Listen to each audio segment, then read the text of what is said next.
Today we are going to see about the circular single linked list and double linked list. A circular linked list is a sequence of elements in which every element has a link to its next element in the sequence and the last element has a link to the first element. It is same as the single linked list, but in single linked list the last element will be null. Whereas in circular linked list, the last element will point to the first node and the address of the last node element will go to the first node. That is 1001. 1001 will go to the head. This is the difference between circular single linked list and the single linked list. Now we are going to see about double linked list. In single linked list, every node has link to its next node in sequence. So we can transverse from one node to another node only in one direction, and we cannot transverse back. We can solve this problem by using the double linked list. Double linked list is a sequence of elements in which every element has a link to its previous element and the next elements in this sequence.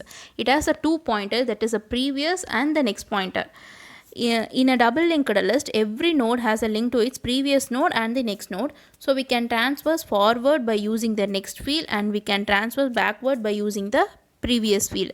Every node in the double linked list contains three fields, that is a link 1, data, and the link 2. In the data, the value of the node will be there. In the link 1, that address of the previous node will be there, and whereas in link 2, the address of the next node will be there. Here, link 1 field is used to store the address of the previous node, whereas a link 2 field is used to store the address of the next node in the sequence. Data field is used to store the actual value of that node. This is the example. That is last node will be the null. In double linked list, the first node must be always pointed by head, always the previous field and the first node must be null. Always the next field of the last node must be null. This is the rules of the double linked list. So the main advantages of the double linked list is we can insert node in between anywhere. We can insert or delete a node in between anywhere easily in a double linked list. So in this example, we have to insert the node y between x and z, so that for each node there will be a previous pointer and the next pointer. Now we have to change the next pointer of the x to z to the x to y, whereas the previous pointer to the z to x to the z to y. If we do this, the pointer will changes and the new node will be inserted easily in a double linked list. To delete a node in a double linked list, from previous pointer we can get that pointer, from the next we can get the next pointer. So if we want to delete that y node, means we have to connect x and z.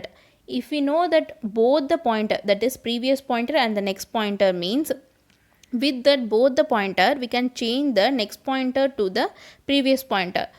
So we don't want to go from the beginning. If we know that both pointer, means we can change that and we can connect x to z and z to x, that is the next pointer of x to z and the previous pointer from z to x, and we can easily delete a y node. This is the advantages of double linked list. Whereas in a single linked list, to insert and delete, the transverse time is high when we compare to a double linked list. For example, to insert a node in a single linked list, to make these changes, we need to know address of the previous node. That is, to insert E node, we have to know the address of the B node. So usually we have to transfers from first. We don't know the address of the B node, because that is a previous pointer will be not there. It will have only a next pointer. So we have to transfer from the first node, and we have to find that B pointer. Now the B pointer will point to the E and E pointer will point to the C. Next pointer will point to the C. From this only we can insert the node, but the transverse time is high. The same condition for the deleting a node also. For delete a node in a single linked list, this is the example. To delete a node C, to delete a node from beginning, we have to get the pointer pointing to the next. That is, from beginning we have to find the pointer from A and B. We have to know the previous pointer B. If we know, that means only that B pointer will point to the next pointer D. So the C will be deleted. Then we have to free the memory allocated for it to delete a node in a single linked list. So the traversing time is high in a single linked list, whereas in double linked list there is a 2 node, so we easily delete and insert a node. So from this we learned in array. From this we learned in array to access the element in an array is easy, whereas an advantages of linked list is, if we don't know the how much of data to store, means we have to go to the linked list. For the advantages of double linked list is, to insert a node and delete a node, we have to go to the double linked list. These are the advantages of the single linked list and double linked list and array. Thank you.